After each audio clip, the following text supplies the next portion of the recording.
I am very pleased. This was scheduled a day or two after the election. I am very pleased that we have our new mayor, Misty Buscher, who's here to join us. And while I have questions, and we're going to make sure we turn it open to questions from the audience, Misty did ask that she had a few minutes to share some of her open remarks. Thank you, John. And I normally am the queen of short speeches, but I have maybe more than a few minutes. So sorry.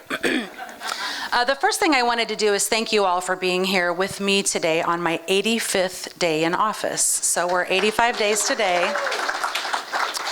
I'm honored to be the second female mayor at the city of Springfield, following Karen Hasera, who was the first female mayor at the city.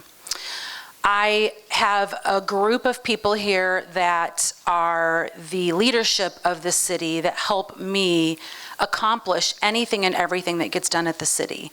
Not all of the leaders could be here today. Some of them are scheduled off or on vacations, but a lot of them are here. So I will tell you about them in a little bit as well. I want to touch base with the great people that are helping me get things done. I want to first tell you who I am. My name is Misty Buscher.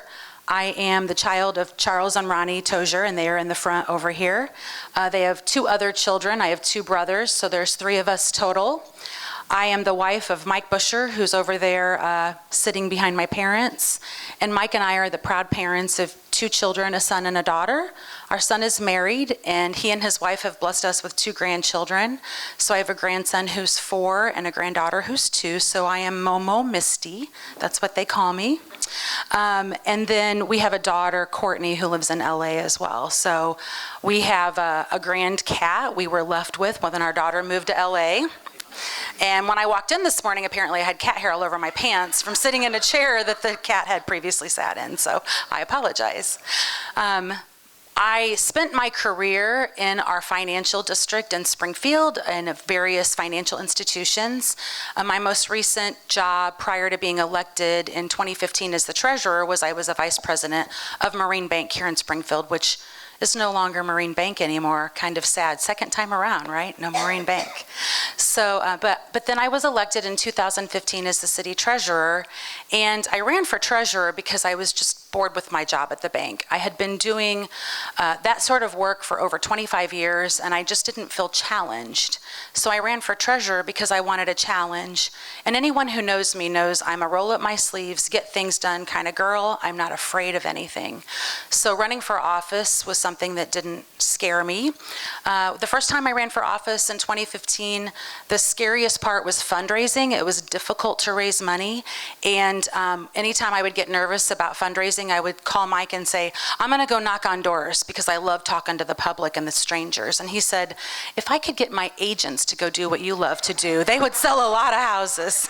So, but I love talking to people. I love being in the public. I enjoy volunteering. I volunteered my whole life. So in my spare time, what I do for fun is volunteering. If I have time, I like to cook, but my poor husband hasn't seen much of that lately. And I love traveling as well. So probably cooking, traveling, and entertaining people in my home. I got that from my mother. We both love to do that. So those are the things that I enjoy in my free time if I get free time. So I was elected as your treasurer in 2015, and I was working in that office and just watching things in City Hall. And I never thought then that I would run for mayor, ever. But I did run for mayor because I took a look around Springfield, and I love Springfield, and we have amazing citizens and an amazing community, and I just didn't feel like it was moving in the direction I thought we should go. And so I looked at my husband and said, I can't be frustrated with where things are going if I don't insert myself and do something about it. And I told people running for mayor was the hard thing to do because when I won my election in 2019 as treasurer, I got a little over 74% of the vote. So the chances were if I ran for treasurer in 2023, I probably would have won and I would have had a job. When I ran for mayor, I would have been without a job if I didn't win. It was a big risk, but it was a risk I was willing to take for the community, to do things for this community. And so I just wanted you to know who I am and why I'm doing what I'm doing, because some of you may not know that. So I just wanted to share that with you first. So yes, 85th day in, and John had asked me if I could touch base on my first 30 days in office. That was one of the requests. So as I took office, Springfield is a strong mayoral form of government, and I'm not sure if you're aware of that. So some cities comparable to ours in central Illinois are a city manager form of government where there's a city manager. We are a strong mayoral form of government. That's how it was designed when our city became, instead of a commission form of government, into an aldermanic form of government, and it's a strong mayoral form of government. So part of the mayor's duties is to elect, once they are elected, is to appoint directors for the city agencies to run those agencies. And I want to talk a little bit about that experience and the people that are here. And I do have notes so I don't forget anyone, just so you know. But the mayor's office, first I'll start with it. And when I took office, the mayor's office had 2 administrative assistants in it, one that was appointed by the mayor and unprotected, and one that's protected through civil service rules. Both of those individuals are still in there, and they are Nellie Wanless and Purnima Brahma. And Purnima's here somewhere, I saw her. But she is a blessing to me. And she's the appointed one. She's the one that is handpicked by the mayor. And I know she's told me in the public, people say, "You still work there?" And she said, "Yeah, she kept me." And it has been a joy to work alongside her. So I'm thrilled that she's there. In the mayor's office, the mayor has what they would call, some have called it administrative assistant to the mayor, some have called it a deputy mayor. I'm calling it chief of staff, and that is Mike Disco. And Mike is someone that I have known just as long as I've known my husband, so I've known him a very long time. Also in the mayor's office, we have our communications director, and that's Haley Wilson. Haley has a strong background in communications, and she has been a great asset to our office. And then in my office, under my budget, is corporation counsel, and our corporation counsel is Greg Mordock, and Greg is here. A lot of you may know his father, Doc Mordock. So he's affiliated with Sacred Heart Griffin, Doc is. But Greg has been a great asset, and contrary to what you may think, when you see him, he is older than he looks. He ages very well. Then under the office of the mayor is my community relations director, Ethan Posey. And Ethan is here, and Ethan is a rock star. With the storms, which we'll talk about later, he has just dug himself in, and community relations isn't necessarily a position where you would dig in from those storms, but he has. And I keep teasing him, telling him he's going to be the director of IEMA someday, because he's just so good with all of it. So thank you, Ethan.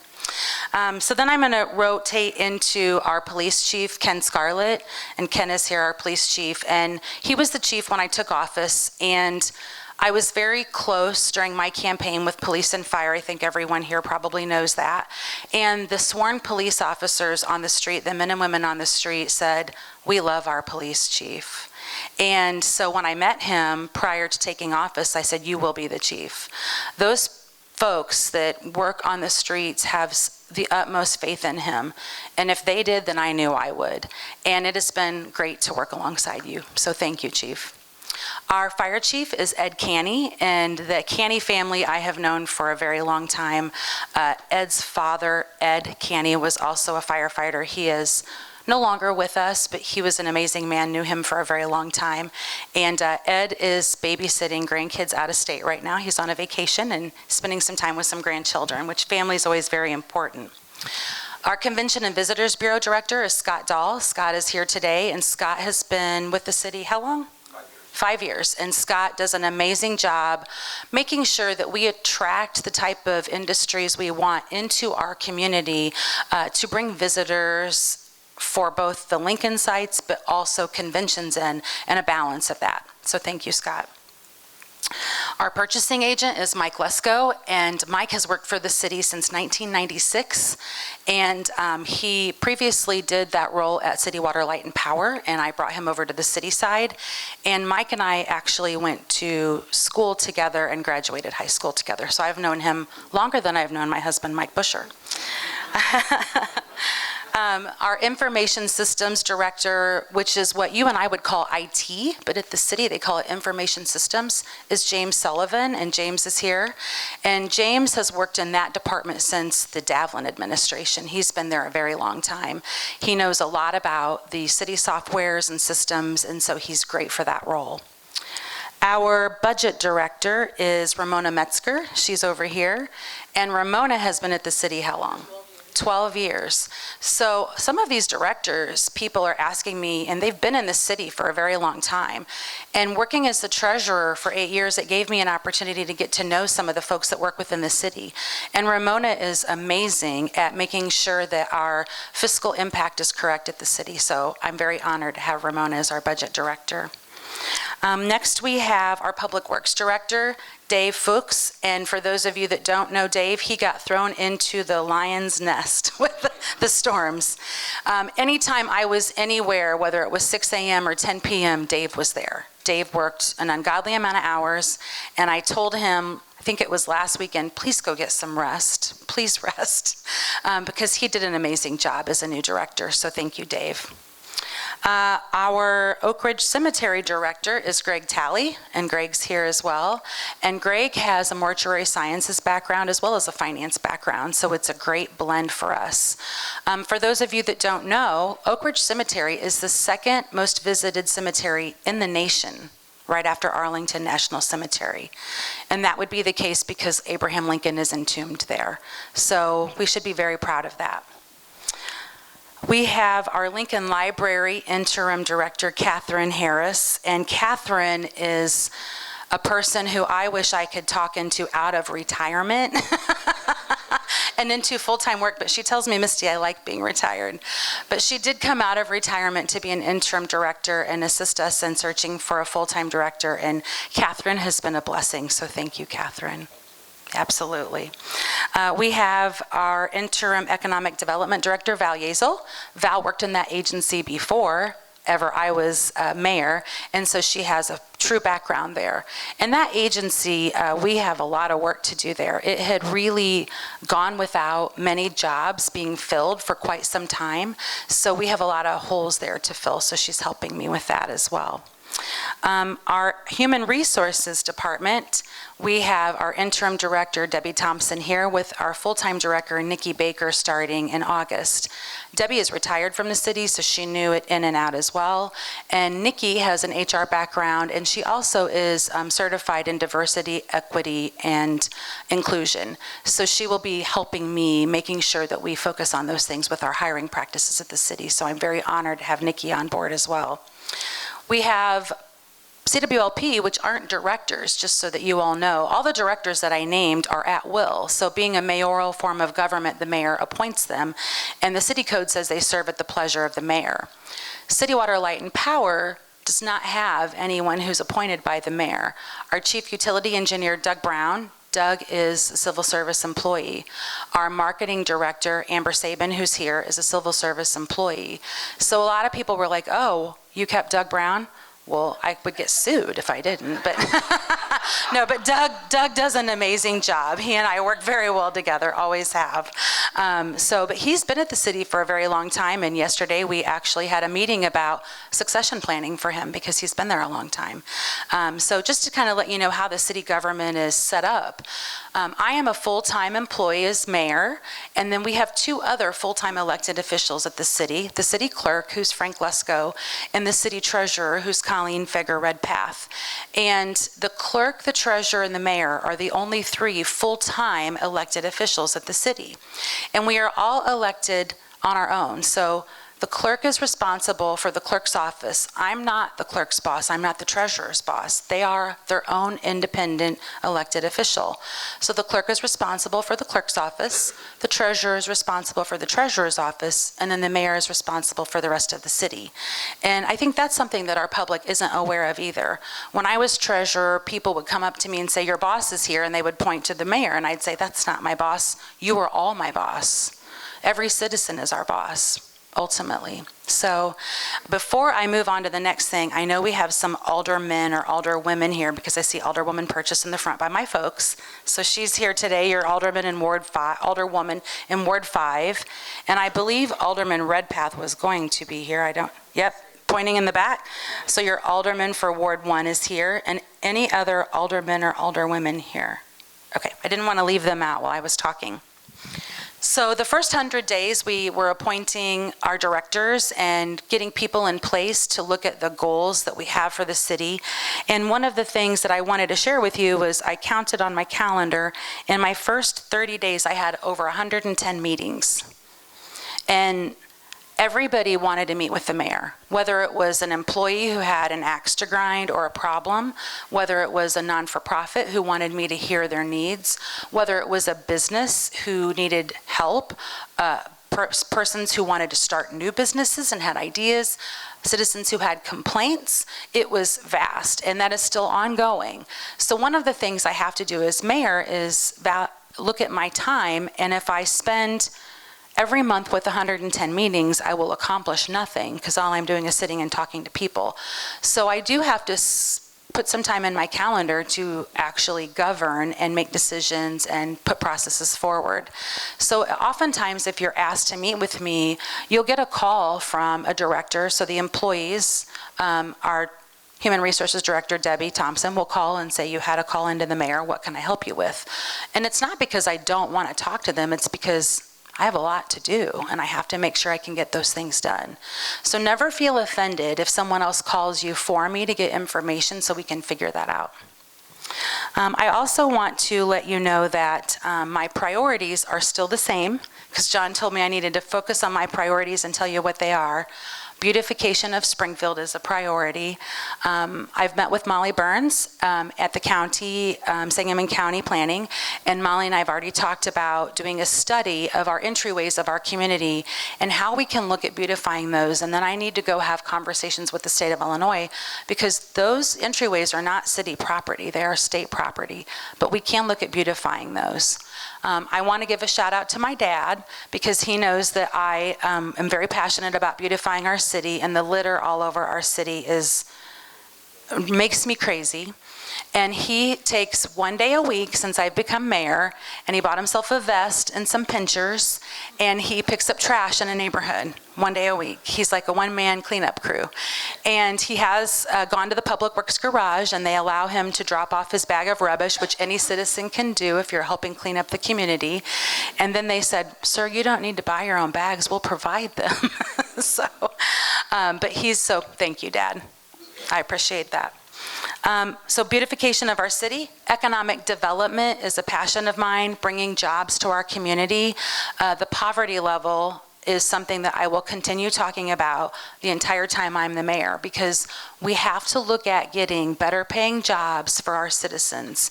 Our poverty level is too high, and the only way we can teach our citizens to get out of that space, in my opinion, is to give them the jobs that allow them to have the salaries or the pay to get out of that situation. So I will focus on poverty. That will help our school district as well. So that's a win-win. Springfield Police Department, a passion of mine is adding staff to the Springfield Police Department. The chief is in 100% agreement with that. I have a passion of having more than 5 neighborhood police officers in the community, so that you see your police officers day in and day out, and making sure that they are safe and you are safe. So that is something that I am focused on as well.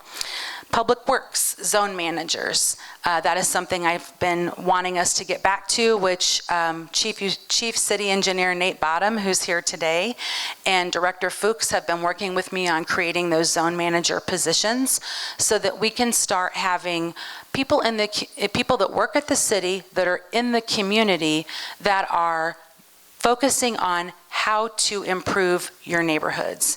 So their job, and believe it or not, when we talked about zone managers and creating our job descriptions, one of the things they warned me about was, you're going to have to pay these people mileage to drive their own cars around, because we can't get vehicles still. We still have a supply chain issue with vehicles. So it's not so much that we don't have the money in the budget, but we just don't have the ability to get the vehicles. So we're creating the positions, and we're only creating 2 because that's all that will fit in the budget this cycle. And the next budget cycle, you'll see me add 2 more, so we'll have 4. I think the goal, and we'll work together, I'll work together with Public Works, would be a minimum of 4, if not more. And so if there's 4, we would split the city up into quadrants, and that person's job is to get in the vehicle every day, drive around their quadrant, and just report everything that needs to be done. The curb is falling apart. The gutter is full of debris. There is a tree down. There is a pothole, whatever it is. Because at this time, we have just been relying on you, the citizen, to complain to us about what needs to be done. We don't have anybody at the city whose job is just to go assess and report. And that's what those people are going to do. So they'll be in your communities every single day. You'll be seeing them. And that's a good thing, I think. I think that it's good to have our city employees out into the community. And then lastly, I also want to focus on more city relationships with the community as a whole and non-for-profits as a whole. So I know Teresa Jones from AARP is here, and the city needs to partner better with AARP on their initiatives. We need to focus on teaching you, the citizens, about those things through our newsletters and our websites. And so Haley is working with me on making sure that we communicate those things to the community about where initiatives are, where you can go to volunteer, help, support, and give your voice. So we're going to work on that too, to being a better friend from the city level to the community. That's my priorities for now. The storm. You asked me to touch on the storm. So I was 56 days in office when the storm hit, just so you know. Not even 60 days in. I was at a groundbreaking that morning for Nehemiah expansion, which will be some dwellings for low-income citizens to rent and have assistance through the Housing Authority, which is great. So we were at the groundbreaking for that, and the fire chief came up to me, Chief Canny, and said, this looks like a possibility of a tornado maybe, so you need to be back at City Hall before noon. He gave me a deadline out there.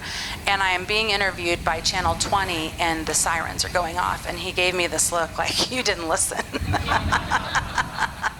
So I said, we got to wrap this up, I got to go. So we get in the car, get to City Hall, and immediately I go down into the Emergency Operations Center, which is in the building the mayor's office and the police department is located in. It's in the basement. And the sirens are going off, and the fire department, that's where they deploy the sirens for you. They're in that room, the fire department as well. And I'm making sure that our employees are coming down to the basement from their offices. I call over to the other building, Municipal Center West, and said, are people in the basement? No, get them in the basement. It's important, this could be bad.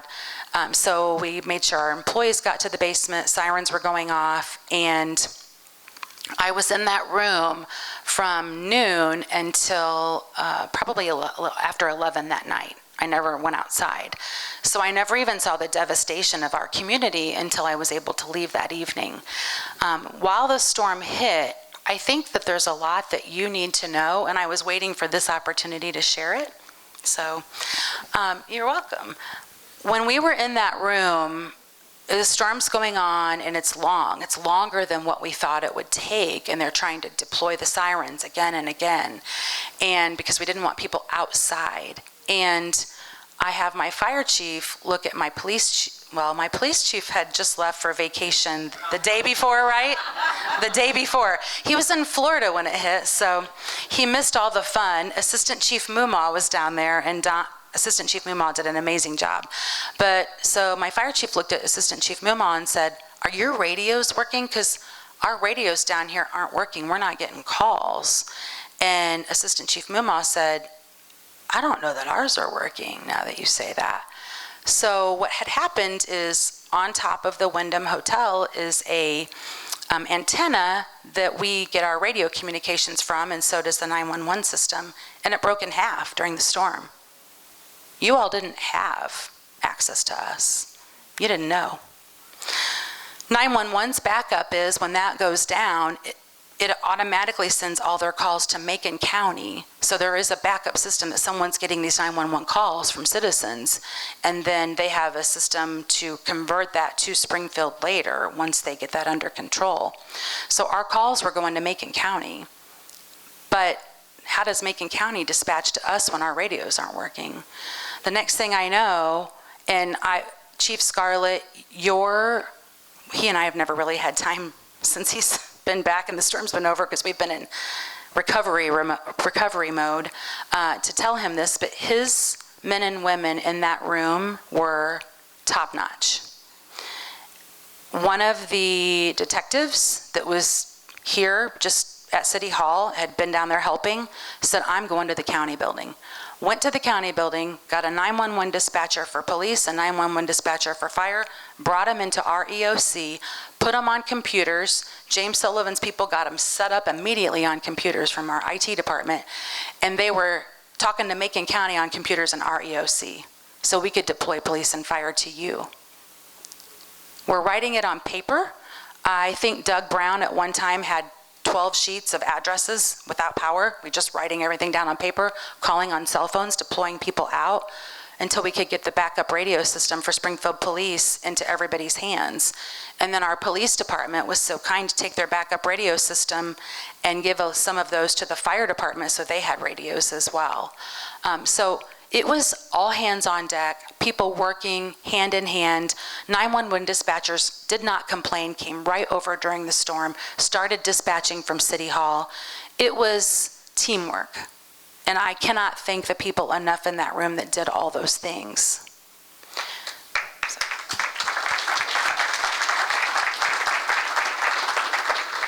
One of the strange things that happened when I went down in that room was, after the sirens were done and we knew something bad had happened, I said, okay, who's our emergency operations coordinator at the city of Springfield? I'm 56 days in and hadn't thought to ask that. And guess what my answer was? There isn't one. And I go, what? And they said, there's not one. And I said, I'm it. I will be the point person. That's why I was in that room till after 11 that night. And when I met with the deputy director of IEMA, Scott Swinford, he said, Mayor, I hear you appointed yourself. I said, well, who else was going to do it? Somebody needed to do it, so it was me. So that is something that I am working on right now, meeting with police and fire, because we will have an emergency operations coordinator within the City Hall, because one person does need to be in charge of all that. So that will happen. As a result of those storms, and just so you know the magnitude, it was a derecho, which is a land hurricane. One hit in Iowa a couple of years ago, so they could be more prevalent. One of the messages I want our citizens to hear about that is, in Florida, when a hurricane is out in the ocean, they have time to prepare. They say it's 2 days out or whatever. Our citizens had no time to prepare. So make sure you have water and food in your homes. That's my ask of you. Flashlights. Because citizens in Florida run to the store and go get those things, kind of like we do before a big snowstorm. But you all didn't have time to prepare for this. So we need to remember that and learn from it and have those things in our homes. So that's my ask of our citizens. But from that storm, we have a little over 68,000, Amber would give you the exact number, I'm just giving you a ballpark, customers, electrical customers at the city. In the height of the storm, 40,000 of you were without power. More than half. It was a huge undertaking restoring power. And I cannot thank our working men and women at City Water, Light and Power and all of the partners who came in from other communities to assist us in getting that power restored so quickly to our citizens. I'm thankful for them. I was talking to a friend of mine whose parents have a home in Florida that was hit from the hurricane, and it wasn't destroyed, it was just damaged. They still do not have power to their home almost a year later. So what happened here in Springfield, how quickly that got restored is amazing. The working men and women of Public Works who cleaned the debris up all over the roads, and we had crews in from IDOT helping us, huge thank you to those people as well. We would not look the way we are today without their help. That evening, and I'm trying to remember, Springfield Police and Springfield Fire had calls, hundreds of calls backed up, and before the end of the night, they were caught up on all their calls. They both brought in crews to work overtime to clear all those calls. So every single one of you had your 911 calls answered. And so that was huge too for police and fire to get that done that evening. But one of the things that I learned through that system, through that process, through that storm was trying to reach out to get help for public works, city water, light and power, police, fire, radios, our citizens not having water, food, ways to charge their cell phones. All of these things came to me. We didn't have an emergency operations coordinator. This was all me. When it came time to figure out how to house, once we knew we needed some form of alternative housing or help for citizens without power just to get food, drink, charge devices, maybe keep medication cold, things like that. The American Red Cross was a great friend to all of us, and you should all thank them for being in existence. They're amazing. I just want to tell you that. Cannot sing the Red Cross's praises enough. I called the BOS Center the day I was in the EOC when the storm hit that day. I called Jody, the manager, and said, Jody, I don't know what my community is going to look like when I leave this room. How booked up is the BOS Center? And she said, Misty, whatever you need, we will be there for the community. And they were. The BOS Center was a great friend to all of us during that storm. American Red Cross came to the EOC, met with me and said, it'll take you a day or two to figure out if you need housing for everyone. Sometimes people will just stay with friends, family. We don't know how many are disrupted, but just be prepared. And I said, we have the BOS Center, we're good. They said, okay, great. I then talked to the YMCA. The storm hit on Thursday, Friday morning, and they said, we will open our doors as cooling centers and as charging stations to the citizens for you. And they even opened on the 4th of July. You have great community partners who care in this community. But the mayor needs to be focusing on how to restore power, how to take care of the employees of the city, and the mayor needs to have a system set up where the community is taken care of. So we are starting what is right now dubbed as, and I have to look at what we've dubbed it for this time, the long-term recovery group. They're going to name themselves. I've given them the ability to name themselves. Their first call is today on a Zoom call. Ethan Posey, my community relations director, is heading this long-term recovery group up from the city side. So thank you, Ethan. And I told Ethan, these are the community partners I want on the initial call. And on the initial call I called Jennifer Gill and said, I want someone from the school district in this group. She assigned 3 people to be a part of this group from the school district. Ethan called Teresa Jones from AARP. She's in this group. We have Josh Sabo from Heartland housed in this group. Rakisha Phelan from SIU School of Medicine's Community Outreach Group is in this group. And then we also have representatives from, who am I missing? The Red Cross and IEMA in this first stakeholder meeting. The idea of this group is it would be a community-based group that will respond to any natural or man-made disaster. When the community needs help, the community group deploys. They will name themselves, they will elect board members, they will invite people into it, they will have meetings, they will do those things so that when we're in that EOC, we call the president of that group and say, we're gonna need some help, and they start getting their people together. It would be such a faster process of getting help and all hands on board if we have that process in place. So we're working on that now for you. District 186 has texting to all their students and their parents. It would be a great way to get information out. AARP knows what our seniors need. During that storm, we had seniors who might have electrical wheelchairs that aren't working anymore, might have devices that require being plugged in for oxygen, and we don't know who these folks are or where they are when it's just the mayor doing all this. We need this stakeholder meeting to take care of our citizens. So while the storm was terrible, but we didn't lose any lives, which I'm thankful, very thankful for, we've learned from the storm, and as the community will be stronger because of the storm. Thank you. You're welcome. Please. I will say I've been working for about 2 weeks on questions, and I'm identifying which questions I don't need to ask. Sorry. You've done my job. I wanted to begin with a thank you on behalf of the Citizens Club to Tony and Jeremy from your crew who record every one of our shows, show them on your cable network, and we use it on our Facebook. It's been helping. So I didn't want to miss that opportunity. Can I piggyback on that real quick? Please. So one of my requests is Channel 18, which is the channel that the city provides information on. We put more on Channel 18 from the community.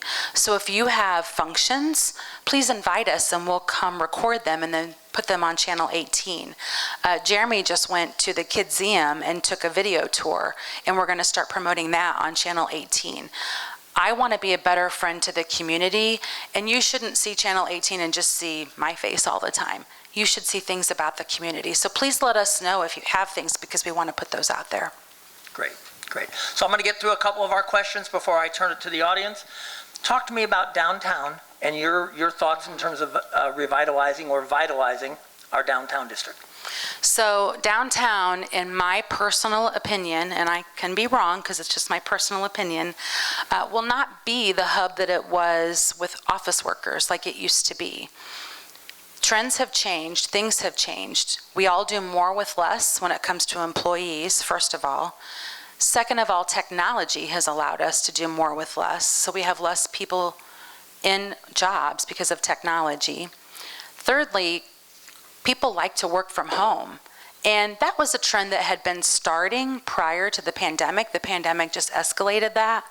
And people want that life-work balance. So you're not going to always have offices full of people 5 days a week.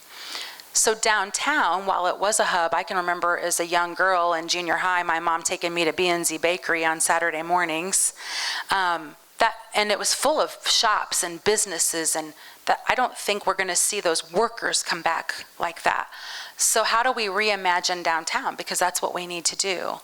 And the tourism district that the state of Illinois has allowed us to create, which we are going to work on with the county and be a partner with that, is what we need to do. The tourism district would be a way that we can add an additional tourism tax just to the hotel motels, so you all aren't paying it unless you like to have staycations at a hotel. But it is a tax that would go to just tourism. And talking with Chairman Van Meter, Senator Turner, Representative Coffey, our desire is to create that tourism district and let those funds go towards the BOS Center for an expansion. I think we are really good at Abraham Lincoln. People love Abraham Lincoln, and they should. So let's take what we're good at and attract more people here because of that. How many cities can offer someone to have a convention where Abraham Lincoln's home is, where he's entombed, and his library is here? What cities can offer that? But we have, our BOS Center is a smaller center, so Scott's team can only bid on small to maybe medium-sized, but not real big medium-sized conventions. That's it. That's all they can bid on.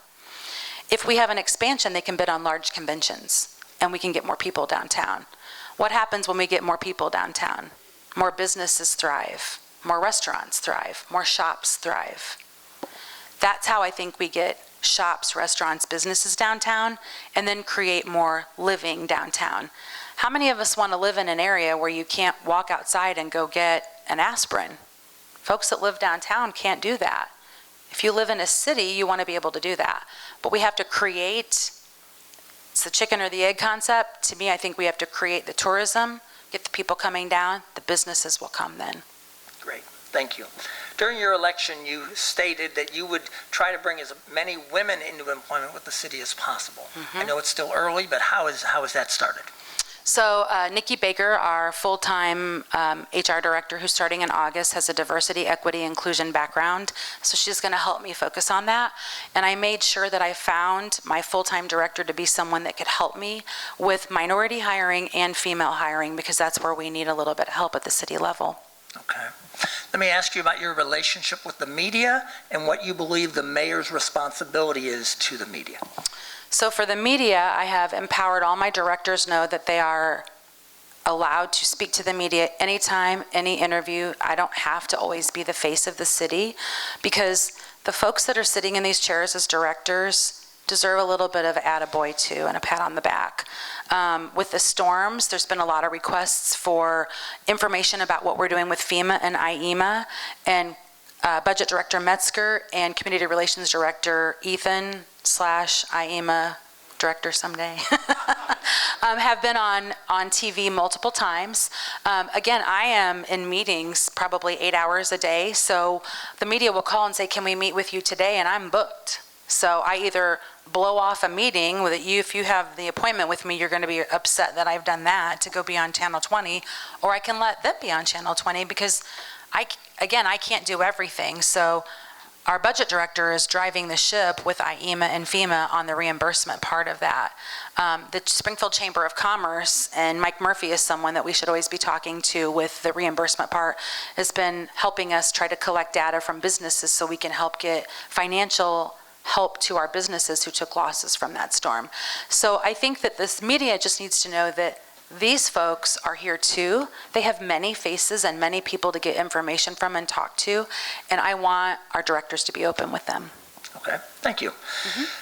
How does the city entice and retain young professionals, perhaps students leaving our institutions of education, to bring a younger vibe to the community? Well, I think we need to look at several aspects of that. One is the job market, to make sure the jobs are here for the young people that they are interested in or want to do. But then secondly, have some sort of a fun vibe of things for them to do, which is like the Lake Area Beach House was something I thought people would enjoy spending time at. I'm not sure today when it's 100 out, anyone would want to be hanging out outside, but I think it's important that we do a balance of creating the jobs for the young people and then creating the entertainment part so they have fun things to go and do. Our housing is affordable. We have affordable housing, affordable utilities. We're an affordable community. So that piece is there. We just got to make sure we do the other parts. Right. And I appreciate you mentioning the beach house. I was going to as well. Your thoughts in terms of revitalization and use of the beach house? So I definitely want to revitalize that space and make it an outdoor space for our citizens to enjoy. And I want to complement Henson Robinson Zoo with that space, because I think that's a little bit of a gem in our community that gets forgotten about sometimes. But the water fund is broke, so I have to figure out how to pay for it. Gotcha. I'm brutally honest, John. I hear it. Well, I prioritized mine, but a key part of our Citizens Club, and I see so many of you that are new to the club, I hope you'll join us on the fourth Friday every month. I do want to turn to audience questions. Norm Sims has a microphone that we can walk around. If you'd like to raise your hand, he'll be able to see you better than Misty and I can. Yeah, the lights are bright. That's why I was like, who's out there? Side we're coming Okay. from. Okay, Start with this gentleman. thank you. We have a lovely airport that is deserted probably 97% of the time. Is there any strategy with the city, with the county, with the environment to attract aviation? Because I don't see this city expanding and introducing new businesses if there's no air access to our community. That's a great question, and when I was in Washington, D.C. about a month ago meeting with Senator Durbin, he and I had a long discussion about that, and the subject of the airport was so passionate for he and I both that when he made it to Springfield the following week, we met again. I've been meeting with Mark Hanna, who's the manager of the airport, along with Chairman Van Meter, Ryan McCready from the Growth Alliance, since that trip to D.C., because we've been talking about we need to get in my opinion, we need to get a message out to the community on how vital that airport is, and if we, the community, don't use it, what might happen. And that's not something we've been talking about or having a discussion about. Sometimes uncomfortable conversations have to happen, so we have to have those uncomfortable conversations. So that's what we're starting with. I can tell you that there has been a push to try to get an aviation school there, like an actual college to put an aviation school there, which would certainly help because it would attract people to just come there.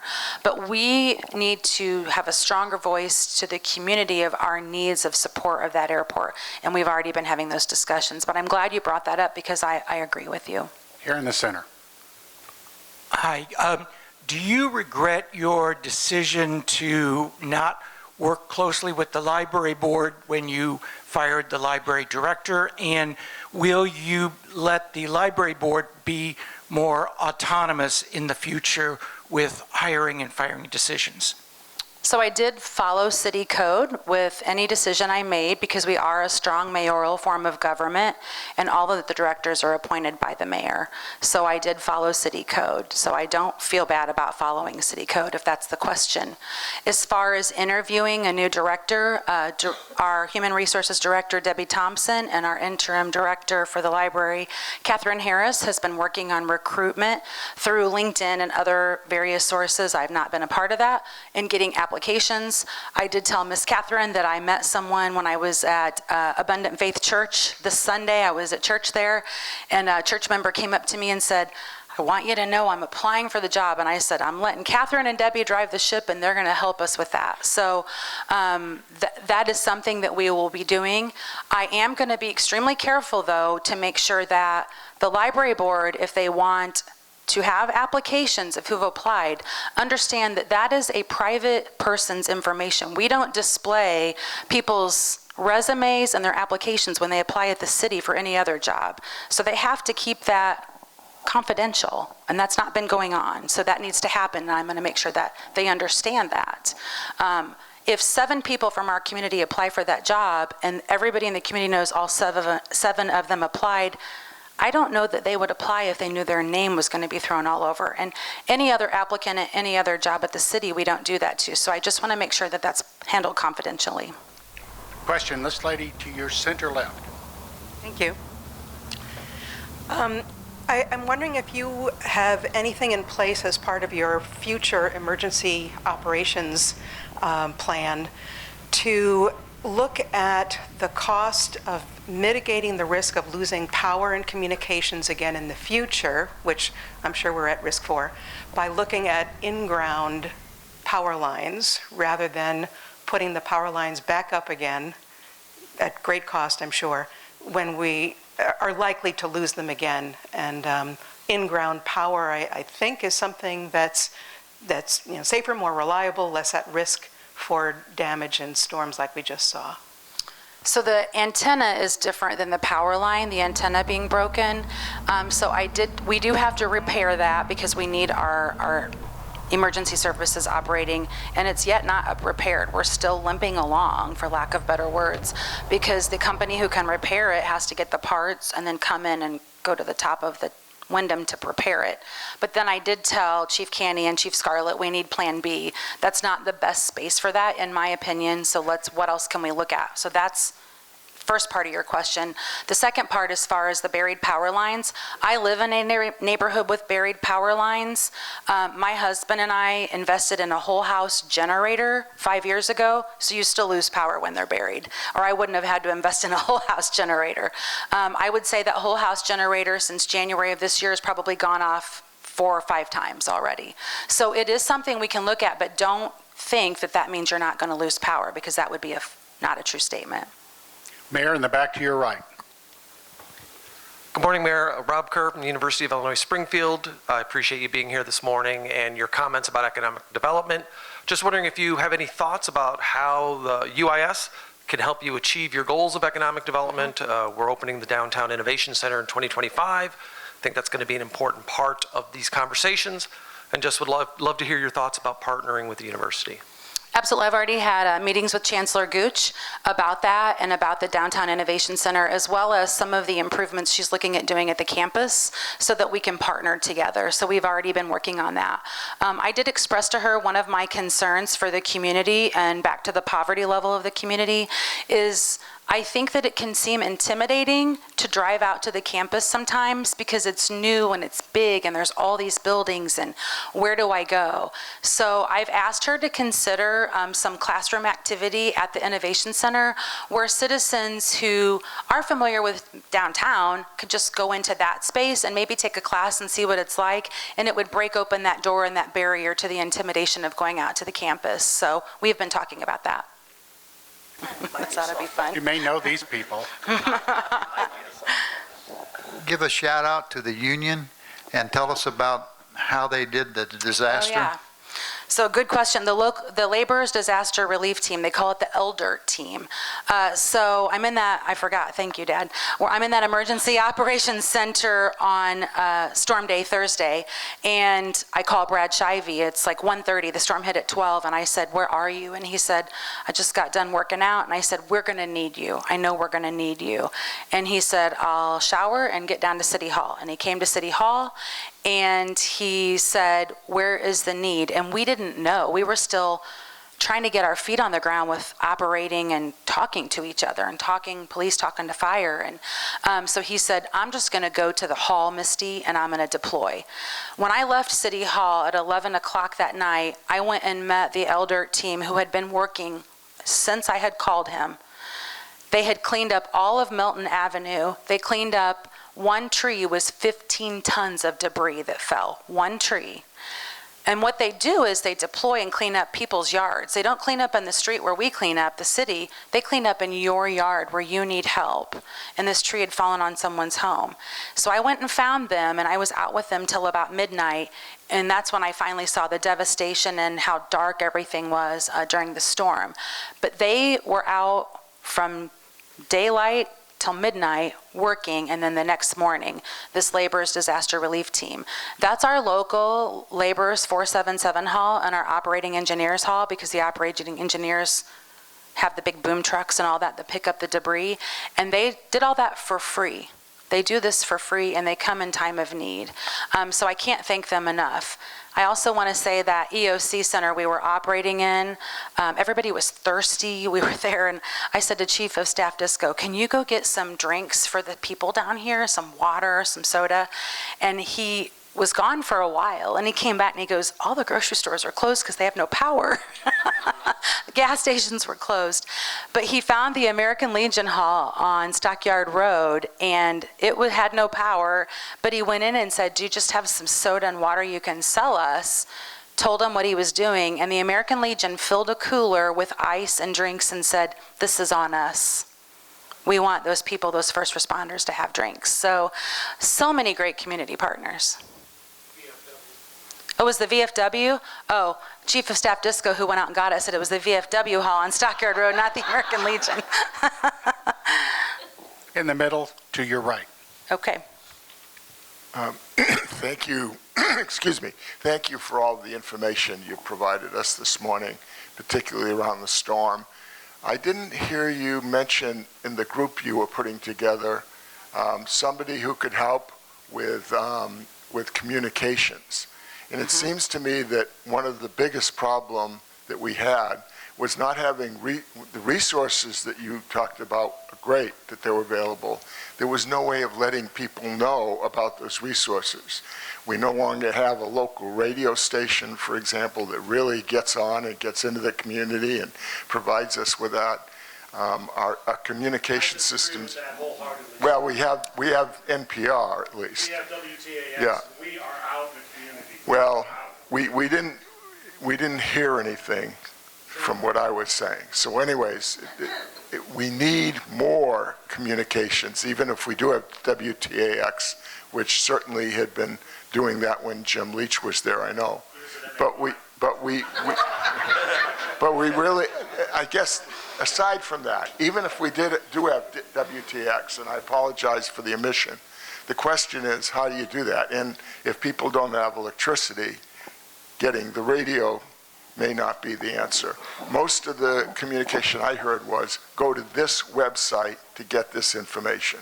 And the problem is, people couldn't go to the websites to get the information. We didn't know where to go in the community, where the resources were. So that's not necessarily a complaint. I'm asking, Is that part of the planning? Because I didn't hear that in the So composition of the group. the group has not yet met, sir. This is the very first meeting of stakeholders.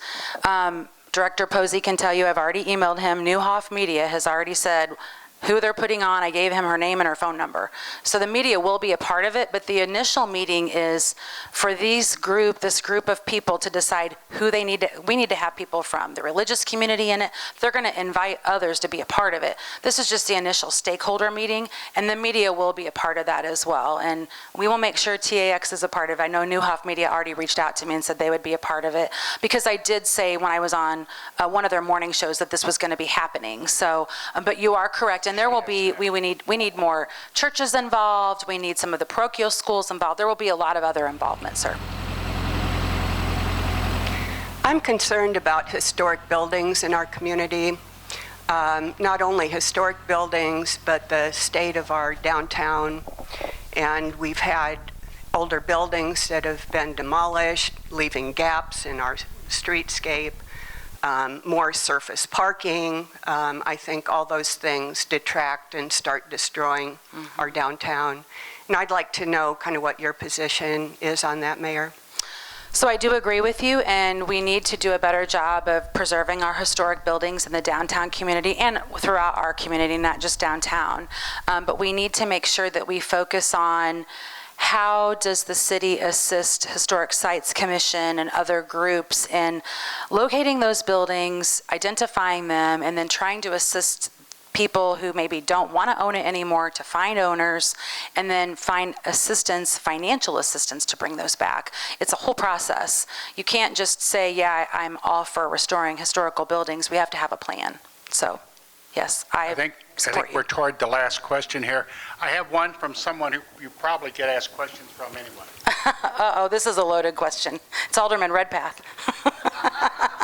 Mayor, we are 25 police officers down. We've been down for quite a long time. We also have one of the lowest paid police departments in Central Illinois.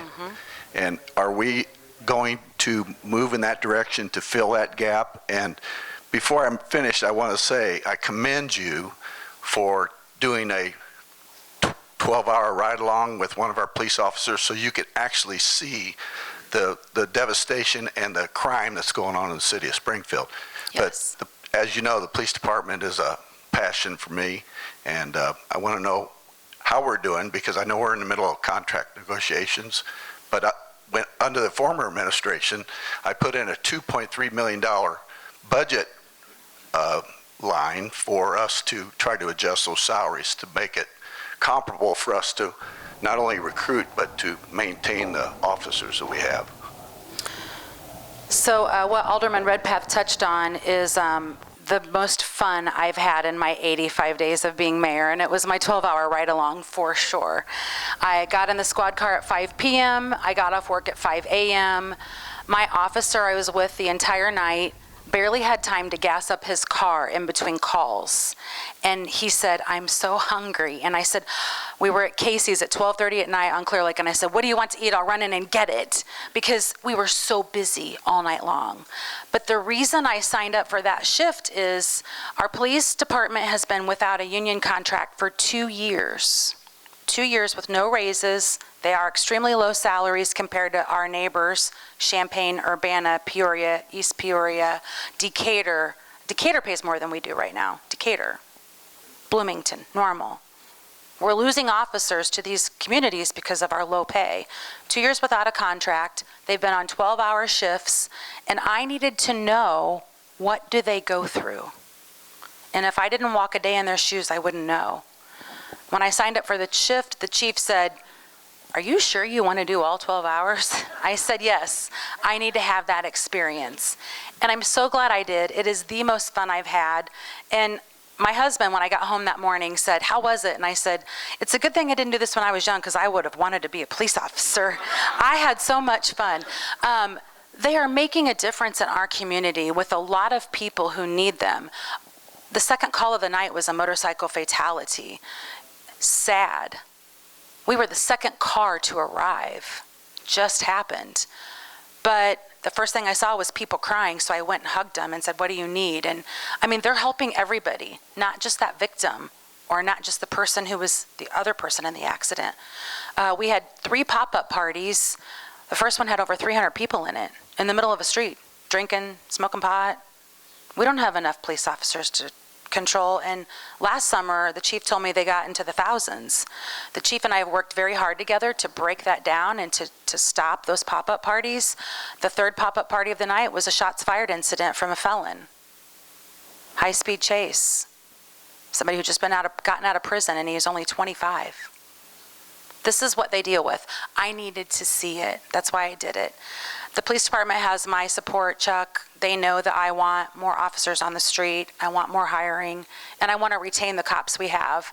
I won't say his name, but the officer that I rode with has been in Springfield working with us about 1.5 years, and he grew up in the Chicagoland area in Cabrini Greens. He is a great police officer. If we don't take care of our police officers, we will lose them to Illinois State Police or other agencies. We have to acknowledge this and take care of them. Thank you, Misty. Absolutely. Excuse me, Mayor, for I'm joining Misty. us. And please join me in thanking our mayor for being here this morning.